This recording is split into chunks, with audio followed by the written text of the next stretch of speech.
Bonjour à toutes et à tous, bienvenue dans l'École du Futur, très contente de vous retrouver. Voici le programme de l'émission. Et on va commencer par notre focus, véritable machine de l'ultra-endurance. Il enchaîne les records dans les courses les plus extrêmes du monde, de l'UTMB au désert, en passant aussi par les sommets glacés. Ancien ingénieur, ex-candidat de Koh Lanta aussi, Mathieu Blanchard incarne l'idée qu'on peut se réinventer, se dépasser aussi et inspirer les autres, et ce, pas à pas. On découvre son portrait dans un instant. Et puis elle a une idée derrière la tech, c'est Jeanne Dreyfus qui est avec nous aujourd'hui. Bonjour Jeanne. Bonjour Philippine. De quoi vous allez nous parler? Écoutez, je vais vous parler de Machinima. Machinima, c'est une pratique qui consiste à réaliser des films au sein des jeux vidéo, à partir de séquences des jeux vidéo. Ah oui. Et loin d'être une lubie, c'est une vraie pratique, on en parle tout à l'heure. Merci beaucoup Jeanne. Et puis c'est notre question du jour, alors que l'intelligence artificielle bouleverse peu à peu tous les secteurs, où en sommes-nous vraiment dans le secteur de l'éducation? Comment nos enfants, nos étudiants et même nos enseignants peuvent-ils évoluer dans un système scolaire façonné maintenant par les algorithmes et les technologies prédictives? Il est entrepreneur, expert en innovation pédagogique, enseignant dans plusieurs grandes écoles, fondateur d'un groupe d'enseignement supérieur. Geoffrey Martinage, bonjour. Bonjour. Soyez bienvenue sur le plateau. Merci. De l'École du Futur, vous êtes notre invité et vous êtes aussi l'auteur de ce livre, auteur de l'éducation déprogrammée, Repenser l'apprentissage face à l'intelligence artificielle. Sujet important au cœur de notre émission régulièrement, on en parle dans un instant, juste après le focus. D'abord, donc, on vous parle d'un véritable surhomme. Martin Blanchard ne cesse de dépasser les limites de sa discipline, spécialiste de l'ultra-trail. Il inspire les gens qui le suivent par ses exploits au pas de course. Une chose est sûre, cet ancien participant de Koh Lanta n'a jamais fini de parler de lui. Et on découvre son portrait tout de suite par Dylan Kohler. Aujourd'hui, c'est sport. On s'intéresse à un athlète hors du commun, un homme qui court des centaines de kilomètres dans des conditions extrêmes, Mathieu Blanchard. Grand passionné de défis, le natif de Cavaillon grandit en Guadeloupe, loin des montagnes et des sentiers escarpés. Il suit d'abord une carrière d'ingénieur et à son arrivée au Canada en 2014, il découvre la course à pied qu'il commence simplement pour garder la forme. Mais très vite, il se prend au jeu, enchaîne les marathons et tombe amoureux de l'ultra-trail. Consacré à 100% à sa passion, il devient en l'espace de quelques années une figure incontournable de cette discipline. Il se fait notamment remarquer après avoir terminé 2 fois sur le podium de l'ultra-trail du Mont Blanc, dit UTMB, une des courses les plus prestigieuses au monde. J'ai un petit peu d'expérience sur tout un tas d'événements qui peuvent arriver sur un ultra-trail, sur une aventure comme ça. Mais mes principales appréhensions, c'est vraiment la réaction que va avoir mon corps face au dénivelé et puis à l'altitude. C'est pas facile, hein. J'ai déjà un peu mal à la tête. On dirait que le corps et l'esprit te donnent toujours le goût de perdre confiance en toi. Faut prendre ça comme des micro-défis en permanence. En 2019, il participe à l'émission Koh Lanta Les 4 Terres, où il se distingue par ses performances physiques, bien que son aventure soit écourtée par un collier d'immunité. Cette expérience accroît sa notoriété et lui permet de partager sa passion pour le trail avec un public plus large. Mais c'est en octobre 2024 qu'il frappe fort, en remportant pour sa première participation la Diagonale des Fous à La Réunion. Une course de 175 km avec 10 000 mètres de dénivelé positif. Le moins que l'on puisse dire, c'est que Mathieu en a dans les jambes. Et comme il ne fait pas les choses à moitié, il remporte début février 2025 le Yukon Arctic Ultra, course de plus de 600 km dans des conditions polaires. Température allant jusqu'à moins 40 degrés, isolement total, rationnement extrême, une épreuve où l'endurance physique ne suffit pas et où la force mentale prime. Véritable couteau suisse, Mathieu Blanchard est aussi un créateur de contenu passionné. Sur sa chaîne YouTube, suivi par des milliers d'abonnés, il partage son quotidien de sportif de haut niveau, entre préparation, entraînement et stratégie de course. Un véritable voyage dans les coulisses d'aventures hors normes. Une source d'inspiration pour tous ceux qui souhaitent se dépasser au-delà de leurs limites. Prêt pour partir à l'aventure. Je vous dis à bientôt. Ciao! Et voilà pour ce portrait de Mathieu Blanchard et non Martin. On passe maintenant à notre sujet du jour. L'éducation est en pleine mutation, vous le savez, on en parle régulièrement dans cette émission. Nouveaux outils, nouveaux usages, nouvelles attentes et nouvelles pédagogies. Et puis au cœur de tout ça, eh bien, il y a une technologie qui bouscule nos repères, l'intelligence artificielle bien sûr. Peut-elle vraiment transformer malgré tout notre manière d'apprendre, de transmettre, de repenser aussi le rôle de l'élève et de l'enseignant? Toutes ces questions, on se les pose avec notre invité tout de suite dans la première partie du talk. Notre invité, justement, aujourd'hui, Geoffrey Martinage, vous êtes auteur de ce livre, L'éducation déprogrammée, repenser l'apprentissage face à l'intelligence artificielle. Un livre absolument passionnant, au cœur aussi de la thématique de cette émission au fil des saisons. Et vous avez choisi un titre fort, L'éducation déprogrammée, pour celles et ceux qui n'ont pas forcément lu votre livre. Pourquoi avoir choisi justement ce titre ? Parce que l'éducation doit être un levier d'émancipation des étudiants, des jeunes professionnels, plutôt que de standardisation. Ouais. C'est la première raison. La deuxième raison, c'est que on ne peut pas aujourd'hui enseigner comme si ChatGPT n'existait pas. Et donc, ça nous invite à repenser nos pratiques éducatives, à repenser nos pédagogies, à repenser également la place de l'école dans notre société, dans laquelle le prof, l'enseignant ne doit pas être simplement un relais du savoir, mais un vrai interprète. Tout ça est important, sujet aussi qui préoccupe un bon nombre d'acteurs, à la fois des enseignants, des élèves, des parents, bien sûr, et puis des professionnels. Il s'adresse à qui, justement, ce livre, en priorité ? En priorité, aux étudiants, aux enseignants, aux responsables d'organismes de formation, aux jeunes professionnels. Qu'est-ce qui vous a poussé personnellement à écrire ce livre maintenant, en 2025 ?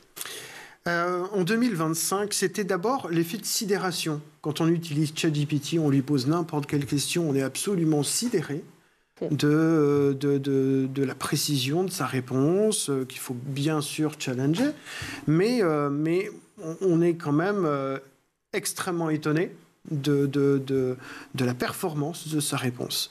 Et donc, ça challenge forcément notre acte d'apprentissage, ça challenge forcément notre manière d'apprendre, le contenu également de nos enseignements et la place du prof dans l'école et dans l'institution éducative.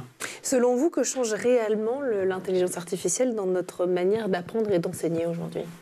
Alors, utiliser seul, l'intelligence artificielle nous retire le plaisir d'apprendre. Il y a une véritable révolution du search, de la recherche. Avec ChatGPT, on lui pose n'importe quelle question, il nous donne une réponse circonstanciée en fonction du rôle qu'on lui a donné. C'est extrêmement précis. Bien sûr, il y a des biais cognitifs, mais qui vont se réduire. On apprend quand même dans ce qu'il répond. Enfin, vous voyez, ces réponses nous apprennent des choses. Oui, absolument. Ils nous apprennent des choses, mais le rôle de l'enseignant n'est pas simplement d'apprendre des choses, selon moi, c'est de cultiver le plaisir d'apprendre, de cultiver la curiosité, de cultiver l'esprit critique, pour qu'on puisse, nous, se positionner par rapport à l'intelligence artificielle. Mais c'est quoi la différence entre une réponse que sortirait ChatGPT ou un livre d'histoire ou que sais-je, où on lirait un paragraphe, où on nous sert des informations organisées par une pensée, digérées, etc. Ah, c'est la même chose, c'est la même chose. ChatGPT, c'est un peu l'encyclopédie universalis de 2025. Mais il y a des erreurs dans l'encyclopédie universalis. Tout le monde ne peut pas comprendre l'encyclopédie universalis. Et donc, le rôle de l'enseignant, c'est de faciliter l'apprentissage et de créer une expérience autour de l'apprentissage pour que les compétences, les connaissances soient ancrées plus durablement dans l'esprit de l'étudiant. Ça, c'est intéressant. Est-ce que ça veut dire que l'intelligence artificielle, elle est en train de corriger certaines failles de l'école, du système éducatif, ou au contraire, d'en créer de nouvelles ? Elle a la capacité, selon moi, d'aider l'enseignant. On lit dans tous les rapports de l'OCDE, dans tous les rapports de la Cour des comptes que on est de moins en moins d'enseignants dans le primaire, dans le secondaire, et pour autant, le profil des élèves a également changé. ChatGPT peut être un facilitateur, l'IA en général être un facilitateur pour faire de la remédiation, par exemple, pour personnaliser l'apprentissage, pour permettre à un élève d'avoir la formule qui lui convient pour qu'il puisse lui-même ancrer son apprentissage, alors que l'enseignant est occupé avec un autre groupe pour travailler sur un autre projet. Est-ce qu'on peut encore parler d'un retard aujourd'hui, Geoffrey, de l'école face aux technologies, ou est-ce qu'on est aujourd'hui dans une phase de transformation profonde où l'école embrasse justement ces nouvelles technologies qui ne sont plus si nouvelles, d'ailleurs vous le dites très bien dans votre livre? Non, c'est des technologies assez anciennes. On n'a pas fini de mesurer le périmètre de changement de l'intelligence artificielle. C'est une innovation multi-usage. C'est un peu comme l'électricité. En fait, ça va révolutionner tous les secteurs, y compris l'éducation.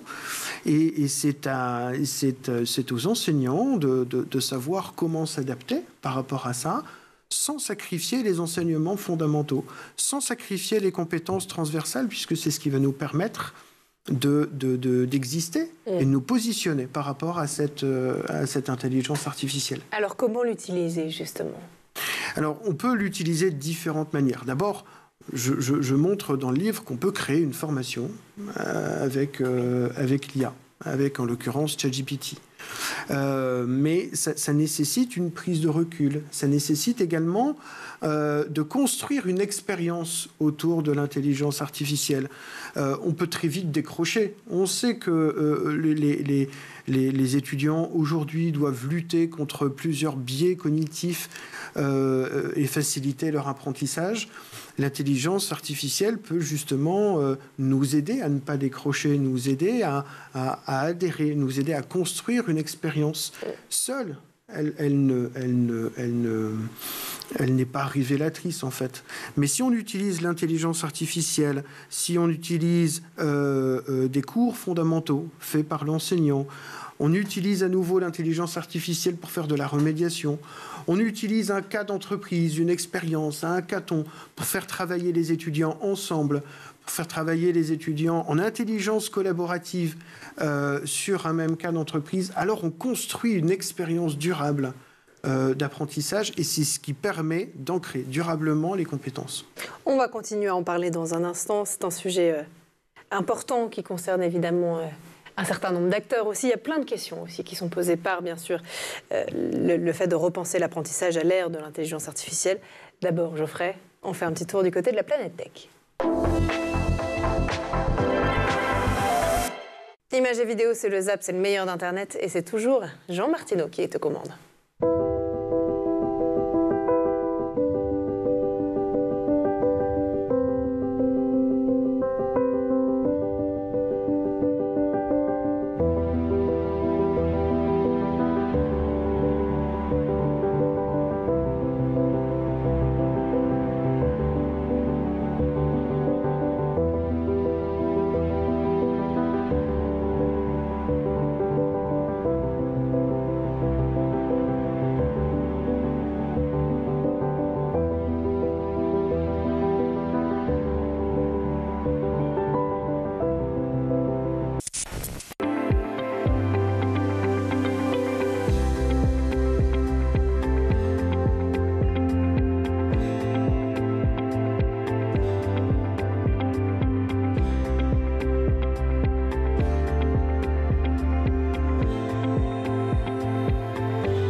Et on est de retour toujours sur le plateau de l'École du Futur et en compagnie de notre invité. Aujourd'hui, Geoffrey Martinach, auteur de L'éducation déprogrammée, repenser l'apprentissage face à l'intelligence artificielle.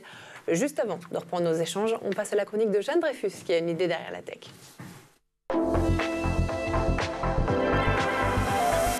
Jeanne, vous nous parlez aujourd'hui d'une pratique issue du monde des jeux vidéo et proche de celui du cinéma, les machinima, c'est comme ça que ça se prononce, oui. Absolument. Films tournés entièrement au sein des parties vidéoludiques à partir desquelles les joueurs réalisateurs, c'est ce qu'ils deviennent en tout cas, créent leur propre récit cinématographique. C'est un mot valise qui combine donc le terme machine avec la fin du mot cinéma, qui vient nommer donc une pratique apparue au tournant des années 2000 et qui a depuis son festival, le Milan Machinima Festival, ses forums, ses réalisateurs. Parmi eux, 3 ex-étudiants des Beaux-Arts de Montpellier ont sorti le 17 avril en salle leur ovni cinématographique Nits Island, long métrage documentaire coproduit par Arte, déjà sélectionné à premier plan aux visions du réel, entièrement tourné au sein du jeu vidéo DayZ.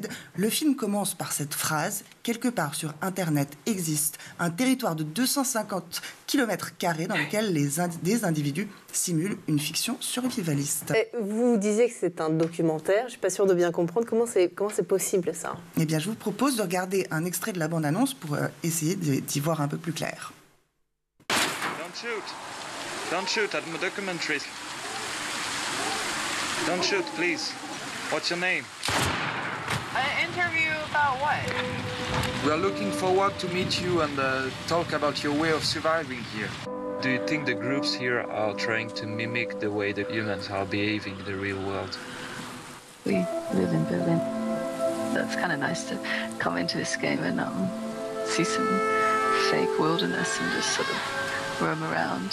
Give me your definition of the term in real life.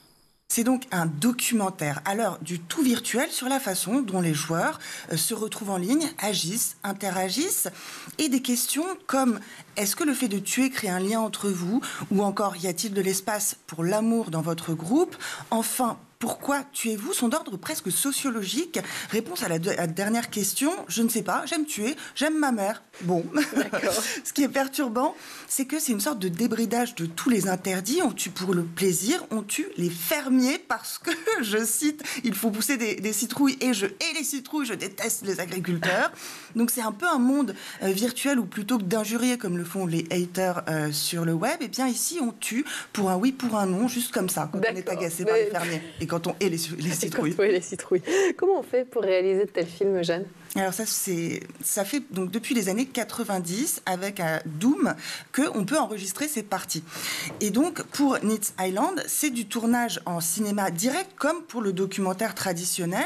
Alors on le fait au sein de jeux en réseau parce que chaque joueur en fait peut devenir une caméra.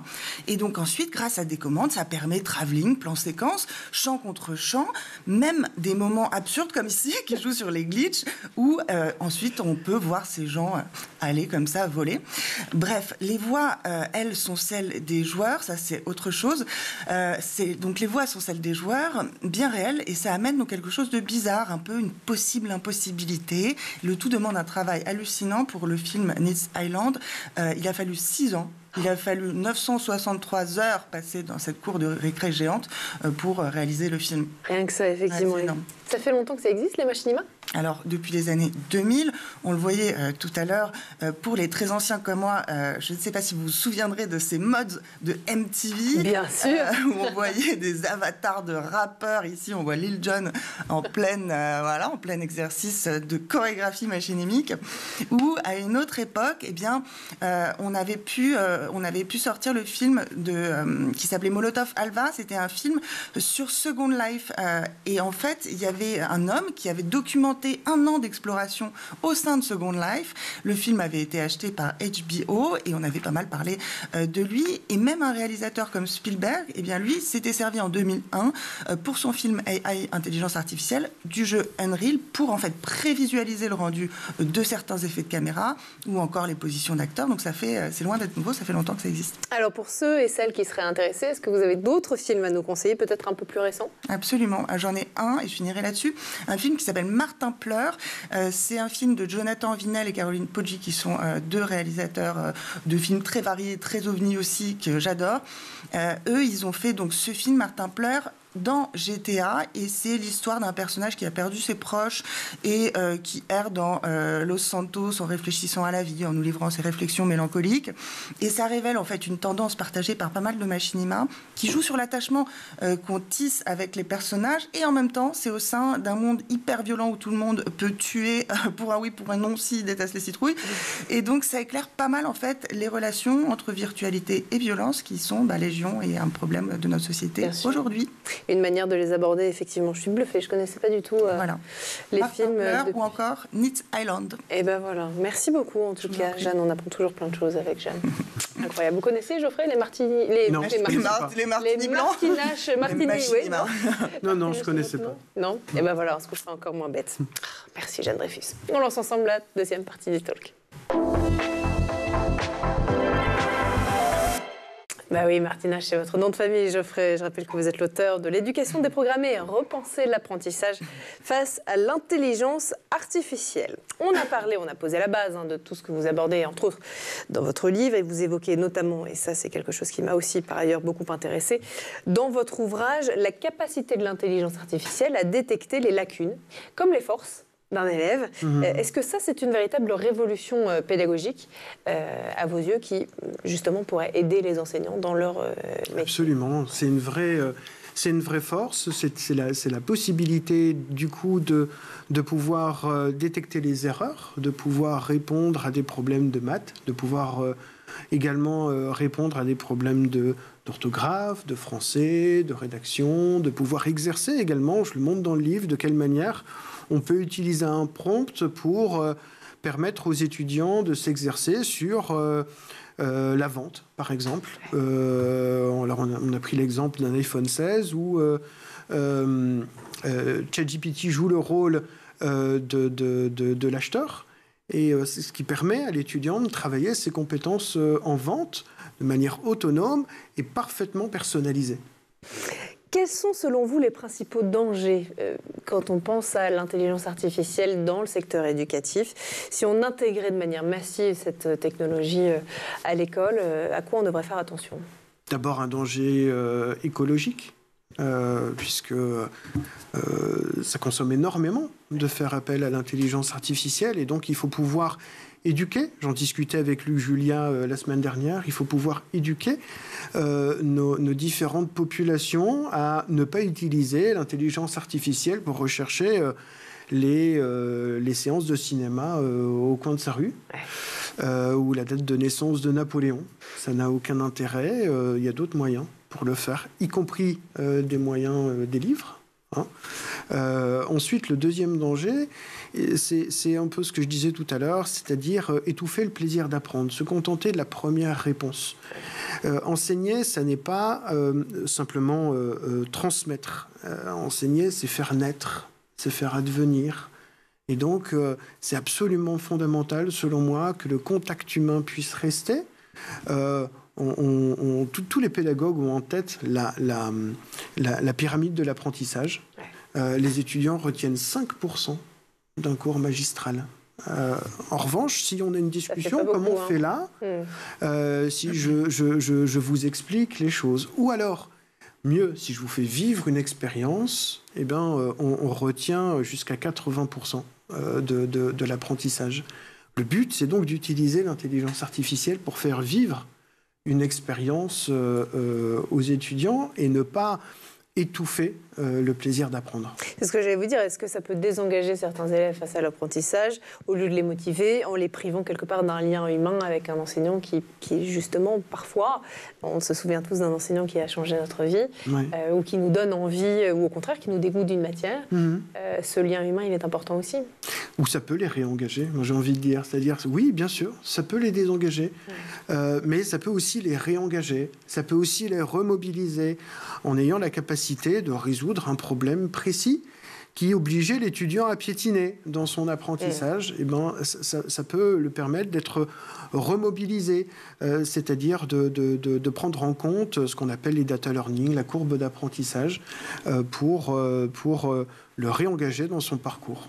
Quels sont les exemples les plus inspirants ou les plus étonnants que vous avez pu rencontrer, voir, observer d'intégration réussie de l'intelligence artificielle à l'école ?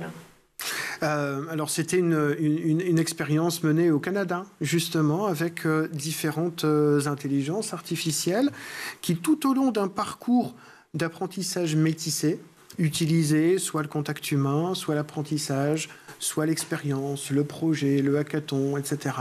On maximise les formats et donc on maximise les possibilités de mémoriser réellement. À quoi pourrait ressembler, selon vous, une école ou une université qui aurait pleinement intégré, et de manière, non, bien sûr, la plus positive possible, l'intelligence artificielle ? Si vous aviez, je ne sais pas, les clés d'une école, comment vous pour moi, c'est un hub d'apprentissage où on explique au pédagogue quel est son projet professionnel. Et donc, on a la possibilité de pouvoir cocher les cases des compétences qu'on a déjà acquises ailleurs. C'est complètement illusoire de croire qu'un étudiant arrive vierge de toute connaissance dans une école. Il est riche de tout ce qu'il a vécu, il est riche de toutes ses compétences. Il s'agit de les reconnaître. Et donc de pouvoir le connecter à des entreprises, à des associations, à des clubs de foot, à des clubs du troisième âge qui lui permettront de travailler les compétences en événementiel qu'il veut acquérir, les compétences en marketing qu'il souhaite acquérir, les compétences en management. On peut très bien apprendre des compétences de base en management une équipe de foot, en entraînant une équipe de foot. Ouais.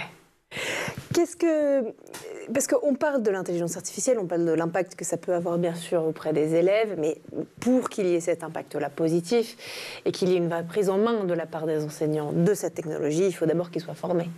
Est-ce qu'aujourd'hui c'est le cas ? Est-ce que c'est suffisamment le cas ? Et qu'est-ce que vous changeriez peut-être si vous aviez là aussi les mains de l'Éducation nationale dans la formation des enseignants ? C'est en train d'être le cas. Il y a des tas de rapports qui voit le jour sur l'utilisation de l'IA en primaire, au lycée, pour pouvoir travailler sur la cartographie, en géographie notamment, pour préparer les étudiants au bac.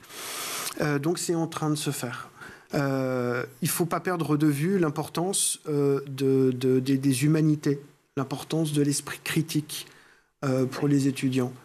L'intelligence artificielle fait des erreurs, comme n'importe qui.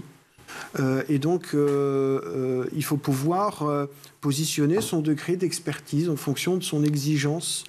C'est-à-dire que faire appel à une intelligence artificielle ne doit pas étouffer l'esprit critique. Je lis à nouveau le sommaire de votre livre, et le deuxième chapitre s'appelle « L'IA et l'éducation, partenaire ou illusionniste ». Vous êtes de quel côté ? Non, moi, je suis du côté du partenaire. Ouais, bien sûr. Bien sûr, ça permet de lever énormément de freins quotidiens rencontrés par les enseignants du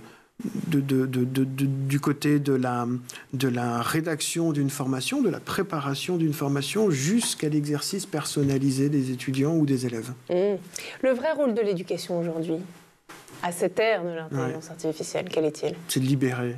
C'est d'émanciper. La pédagogie, c'est un levier démocratique. C'est-à-dire que laisser la possibilité à chacun de comprendre ce qui se passe autour de soi, c'est une des bases de la démocratie, et c'est donc pour ça que chacun à notre niveau, on doit pousser pour que la pédagogie soit la plus optimisée possible. Ouais. Et ben voilà, ça s'appelle l'éducation déprogrammée, repenser l'apprentissage face à l'intelligence artificielle, avec un préface donc de Luc Julia, notamment créateur, fondateur de Siri, dont vous parliez tout à l'heure. Merci beaucoup. Merci à vous. D'avoir été parmi nous aujourd'hui. Merci aussi à vous, Jeanne, d'avoir été avec nous en plateau. Merci à vous de nous avoir suivis, à Edouard Deniveau d'avoir produit cette émission. Et puis nous, comme tous les jours, dès demain et dès 12h30, on se retrouve sur School TV dans l'école du futur. D'ici là, passez une très bonne journée. Ciao.